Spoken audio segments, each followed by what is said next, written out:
Terima kasih telah mengklik video ini. Buat kalian yang belum support saya di channel ini, silahkan klik tombol subscribe agar saya tetap bisa upload video untuk kalian. Terima kasih.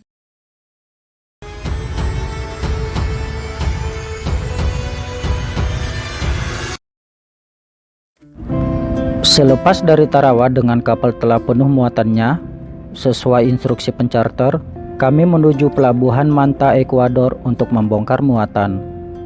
Dengan dipandu pilot, kapal kami departure dari Tarawa Anchorage area.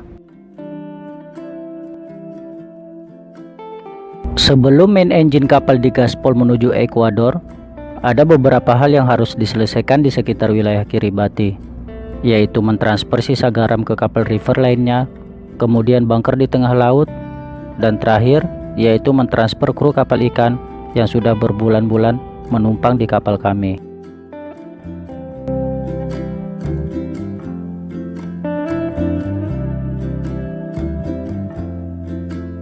Setelah pelayaran selama 5 jam dari Tarawa, kapal tiba di meeting point dengan motor vessel Jonathan Ace dan lanjut sandar ship to ship, kemudian langsung mentransfer semua sisa garam yang ada. Oke guys, jadi sekarang kita lagi proses bongkar garam. Garam yang ditransfer kemarin dari kapal motor vessel Boyang Bering guys. Kemarin kita dapat garam sekitar 400 ton dari Boyang Bering. Sekarang kita transfer lagi ke kapal Jonathan Ace. Kapal kita sudah penuh dengan ikan. Kita menuju pelabuhan bongkar. Tapi karena garamnya masih sisa, jadi kita transfer ke Jonathan Ace. Garam-garam yang ditransfer dari kapal kami ini juga transferan dari kapal river lainnya, yaitu motor vessel Boyang Bering. Dengan total 400 ton, 300 ton telah dibongkar ke kapal ikan, dan sisa 100 ton inilah yang ditransfer ke Jonathan Ace. Sekitar jam 2 malam, semua garam telah berpindah tempat dan kapal langsung lepas dari Jonathan Ace. Kemudian menuju meeting point dengan kapal tanker untuk bunker atau mengisi bahan bakar.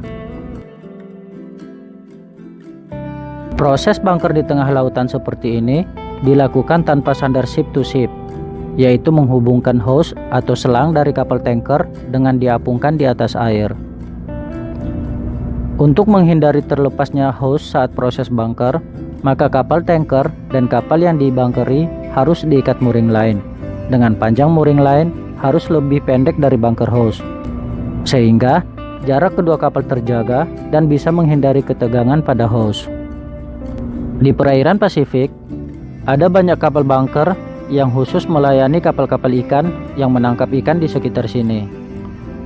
Jadi, kapal bunker ocean hari-harinya hanya duduk manis di tengah dalamnya Samudra Pasifik, sembari menunggu kapal yang butuh bahan bakar.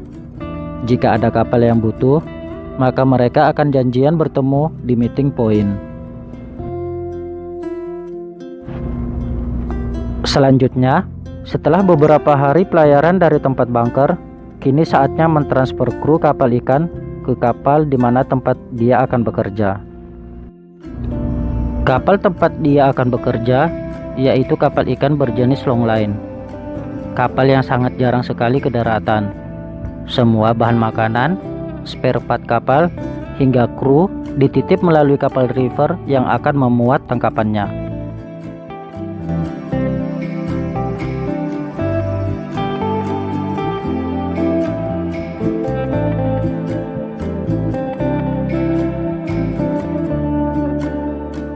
Setelah semua terlaksana, sekarang saatnya main engine digaspol menuju Ekuador.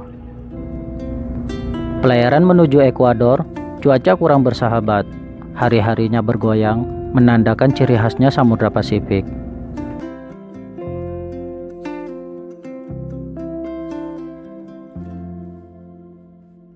Dengan total 24 hari dari Tarawa, akhirnya kapal tiba di pelabuhan Manta, Ekuador.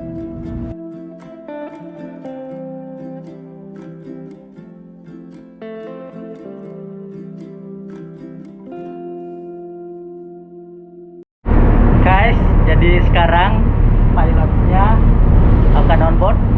Di belakang kita sana itu adalah pilot booth. Pilotnya akan naik ke kapal kita dan akan memandu kita ke pelabuhan guys. Jadi sekarang saatnya proses untuk sandar di pelabuhan Manta, Ekuador.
sandar guys.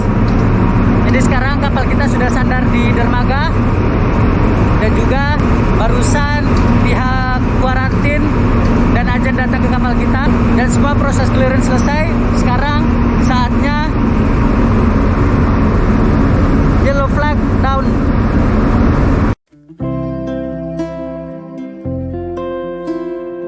Pelabuhan Manta terletak di sebelah barat Ekuador yang berbatasan langsung dengan Samudra Pasifik.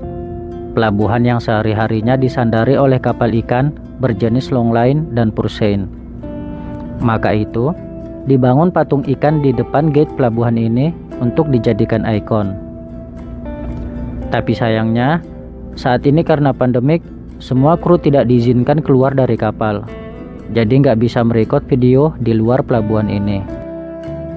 Yang pastinya kata kru yang pernah kesini sebelum pandemik, pemandangan di luar sana sangat menarik untuk didokumentasi, terutama pantainya yang dijadikan tempat wisata para penduduk lokal maupun asing.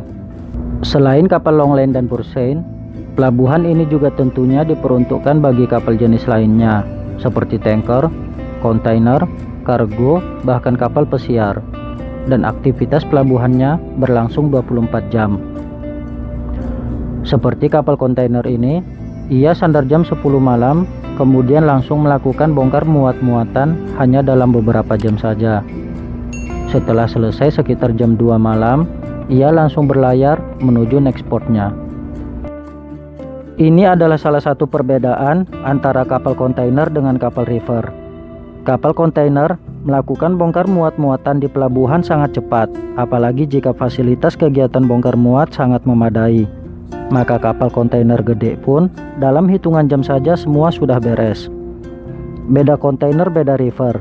Sekali sandar, biasanya kapal river stay di pelabuhan selama 2 minggu. Dengan 2 minggu itu, kru bisa jalan-jalan dan mengunjungi tempat-tempat yang ia mau, apalagi disupport dengan uang trimming yang didapat. Jadi, kru bisa menikmati apa yang ia mau. Tapi sekali lagi, sayang beribu sayang guys.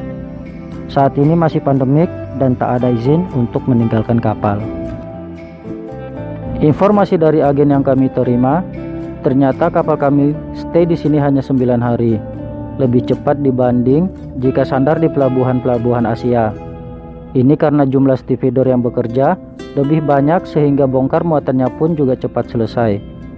Padahal, kalau boleh jujur, kami lebih senang jika stay lebih lama. Itu karena satu alasan, yaitu sinyal. Karena jika udah berangkat dari Manta menuju fishing ground, maka 3 minggu lamanya baru bersinyal lagi. Itu pun kalau muatnya di Tarawa. Tapi kalau muat di Puna Putih, maka wassalam sudah. 3 bulan baru akan bersinyal guys.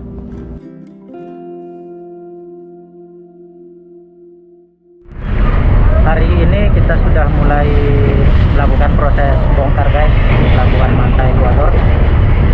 Info dari agen, proses bongkar ini akan selesai dalam waktu sekitar kurang lebih 9 hingga 10 hari guys. Jadi setelah selesai bongkar, kita akan langsung balik ke Samudra Pasifik untuk ambil ikan lagi guys.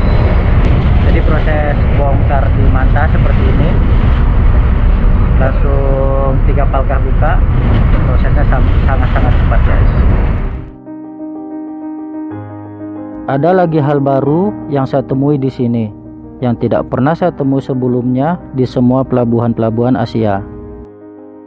Sebut saja mereka tester. Jika biasanya pemilik muatan hanya mengecek suhu ikan untuk memastikan kualitasnya, kali ini para tester ini dikirim langsung ke kapal untuk mengecek ikan dengan cara dilihat, diraba, kemudian dicicipi. Ikan-ikan yang dicek pun mereka ambil secara random dari dalam palkah. Belasan ekor yang dipilih akan dibelah menjadi 4 bagian tiap ekornya. Dari belahan-belahan tersebut, daging ikan akan kelihatan kualitasnya. Cara lain mereka mengecek kualitas ikan yaitu dengan mengorek insang ikan, kemudian mencium dan mencicipinya. Bagian kepala ikan tersebut sebelumnya di-open terlebih dahulu menggunakan microwave.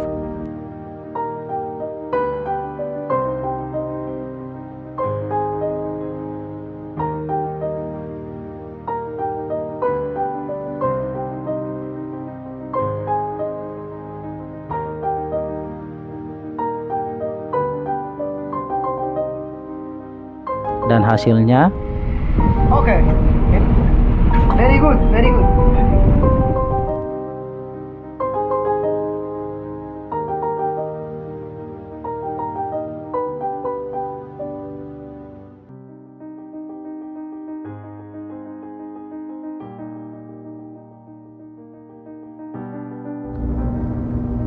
hari-harinya para stevedore berkumpul jam setengah 7 pagi, kemudian melakukan persiapan. Sesekali melakukan senam untuk melonggarkan otot-otot sebelum bertempur dengan ikan.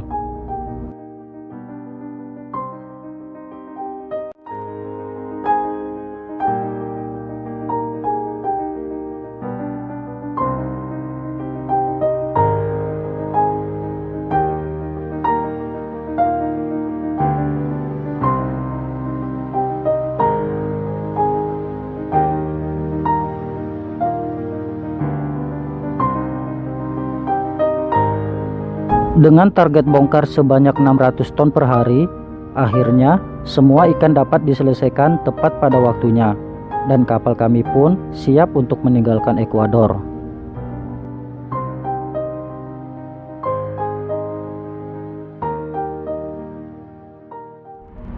Setelah 9 hari proses bongkar di Pelabuhan Manta, akhirnya semua ikannya sudah selesai dibongkar, guys. Dan gak ada sisa ikan lagi di atas kapal kita. Besok sekitar jam 6 pagi waktu Ekuador, pilot on board, dan kita akan pindah ke anchorage area untuk bunker, guys. Infonya setelah selesai bunker mungkin sekitar siang. Setelah selesai bunker kita akan langsung menuju ke Tarawa. Sekitar jam 5 dini hari, semua kru standby untuk kapal lepas dari pelabuhan. Setelah pilot on board, semua tali dilepas dan kapal menuju anchorage area untuk melakukan bunker bahan bakar.